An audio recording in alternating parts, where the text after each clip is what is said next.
Hello, and welcome back to It's Just Queen Bee's Thoughts. Today we're tackling a topic that often goes unspoken, but deeply impacts those on the journey of recovery: the stigma around addiction. Addiction doesn't exist in a vacuum. It's shaped by society's perceptions, judgments, and myths. Stigma is like a wall that makes it harder for people to reach out, get help, or even find acceptance in themselves. Let's look closer at how we can shift the narrative to one of compassion, understanding, and support. To understand why addiction stigma is so persistent, we need to go back to how addiction has been historically framed. For a long time, addiction was seen as a moral failing or a lack of willpower. This perception was reinforced by media, cultural narratives, and even outdated medical views.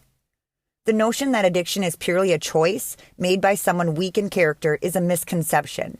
However, it's one that has permeated societies for generations. This misunderstanding creates an us versus them mentality, where those struggling with addiction are seen as other rather than individuals facing a serious health issue. Language plays a powerful role in shaping stigma. Words like junkie or addict reduce people to their struggles. When we talk about addiction with these labels, we unintentionally reinforce stereotypes that can lead to feelings of shame and isolation. Shifting our language to terms like person with a substance use disorder or person in recovery might seem subtle, but it's an essential shift. It acknowledges the individual behind the struggle and their capacity for growth and healing. Words shape perceptions, and changing our language is a small but impactful way to combat stigma. Another major contributor to addiction stigma is media portrayal. Often, addiction is shown through sensationalists or extreme narratives that focus on crime, violence, or hopelessness without providing a fuller picture of addiction and recovery. These portrayals impact not only public opinion, but also how people with addiction see themselves. If the only image you see in the media is one of chaos or failure, it's challenging to feel hopeful about recovery. Changing this portrayal starts with telling real, varied stories of addiction, recovery, and resilience. Some documentaries and personal memoirs are starting to break through with more honest and empathetic depictions. Stories that highlight the courage, setbacks, and humanity in recovery are crucial for rewriting the narrative around addiction. Stigma can also vary across cultures and communities. In some places, addiction is treated solely as a criminal issue, while in others, it's seen as a health crisis.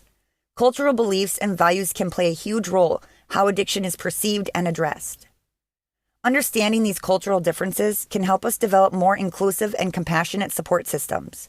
By recognizing that stigma isn't a one-size-fits-all issue, we can work to create more effective, culturally sensitive resources and outreach efforts. Stigma isn't just about an abstract concept. It has real, measurable impacts on individuals' mental health, recovery journey, and even their likelihood of seeking treatment. Shame and judgment can make people hide their struggles, leading to greater isolation and often worsening the addiction. Research shows that individuals facing addiction stigma are less likely to seek help and are more likely to experience depression, anxiety, and other mental health challenges. When we remove stigma, we open doors to support, compassion, and recovery. How can we each play a part in breaking down stigma? Well, it starts with empathy. When we take time to learn about addiction, listen to people's stories, and confront our own biases, we begin to change the culture around us. I encourage you to challenge misconceptions when you hear them. Speak with compassion. And when we see addiction through the compassionate lens, we not only support those in recovery, but also foster a more accepting society for everyone.